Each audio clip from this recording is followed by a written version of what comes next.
বাংলাদেশের সাবেক প্রধানমন্ত্রী শেখ হাসিনার ফাঁসির আদেশে অনেকে খুশি হতে পারছেন, কিন্তু আমি খুশি হতে পারলাম না। এটা এই বাঙালি জাতির জন্য খুবই দুর্ভাগ্যজনক, খুবই দুঃখজনক যে একজন রাষ্ট্রের প্রধানমন্ত্রীর মানবতা বিরোধী অপরাধে, খুনের দায়ের অপরাধে তার ফাঁসি হয়, তার সাজা হয়। কোন দেশে আমরা বসবাস করি? পরবর্তী যে প্রধানমন্ত্রী আসবে সে যে এগুলা করবে না তার কি গ্যারান্টি আছে? কি লজ্জা আমাদের, কি দুঃখজনক বিষয়। আমরা এমন একটা দেশে বাস করি যেই দেশের প্রধানমন্ত্রী, যে দেশের রাষ্ট্রের প্রধান, সে আমাদেরকে খুন করে আর সেই খুনের দায়ে তার ফাঁসি হয়।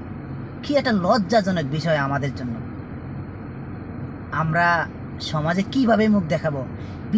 বিদেশিতে আমরা কিভাবে বলবো যে আমরা এমন একটা দেশে বাস করি যে দেশে রাষ্ট্রের প্রধান মানুষের, তার দেশের জনগণের খুনের দায়ে তার ফাঁসি হয়, তার জেল জুলুম হয়। এই হলো অবস্থা আমাদের দেশের। এই জাতির জন্য কলঙ্কের একটা অধ্যায় শেখ হাসিনার ফাঁসিটা।